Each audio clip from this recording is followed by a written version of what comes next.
Hello, all my beautiful book friends. Welcome back to my channel. I'm Caitlin, and this is my co-host, Tishka. And today I'm going to be reviewing a brand new thriller, The Last Session by Julia Bartz, which is publishing in just a few days on April Fool's Day. Kind of an interesting marketing technique, I don't know. But let me talk about this book today without giving any spoilers away. This is an isolated cult thriller set in the New Mexico desert at a wellness center. And it's very, very similar to her last book. So if you didn't like The Writing Retreat, I really don't think you'll like this book because, if I'm being honest, and of course I'm being honest, it's almost exactly the same book, just switch the location, switch the characters. I felt like her last book was also kind of like a cult thriller. This one was about a group of like writers, and they go to an isolated writers retreat, and it turns into this like culty bloodbath. So if you didn't like that one, yeah, I don't think you'll like this book. So let me tell you a bit about it. The story is about Thea, who is a therapist, and she's working, I think, in New York at like a mental health center, and she like gets this new patient who's found like walking around on the highway. And they like bring her in, and she's like catatonic, and she doesn't like know who she is or what happened to her. But basically, like Thea becomes obsessed with her, and like they're like each other's doppelganger.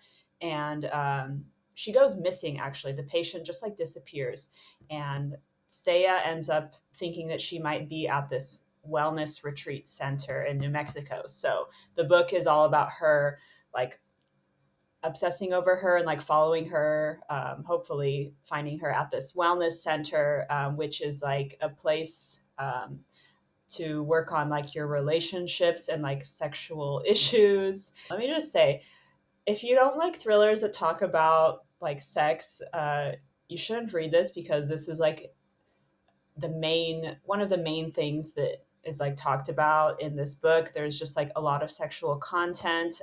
Thea, yeah, let's talk about triggers, I guess. Like she had like a horrible incident when she was a teenager, RAPE, and her whole life has been kind of like shaped by this, and she just has a lot of like issues in her like her relationships, because of that incident. And so she's also kind of like working on herself. In terms of like characters, I need to connect with a character in order to care about what's happening to them. And I really did feel invested in Thea's character because I really just pitied her and like wanted her to find her own happiness. She also has a lot of religious trauma, so just be aware of that. Yeah, that was kind of like hard to read. She just feels kind of like betrayed by the church and like her upbringing. So anyway, she ends up going to this retreat center to try to find Thea. I had a hard time understanding why she was so obsessed with this patient. Like, And I'd be like, why are you so obsessed with me?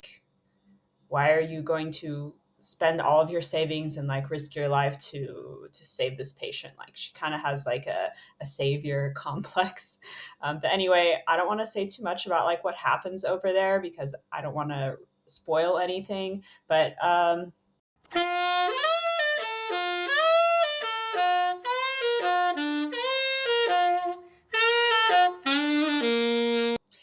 it gets very kind of crazy, similar to her last book. So if you like thrillers that are very suspenseful, you're going to be on the edge of your seat, and you like characters that have a lot of secrets and big twists and stuff like that with an explosive ending, you'll probably like this. It did make me think of Leanne Moriarty's book, Nine Perfect Strangers. This is another like wellness thriller, but honestly, if I have to pick between the two, I would go with Nine Perfect Strangers if you're like looking for a good wellness thriller.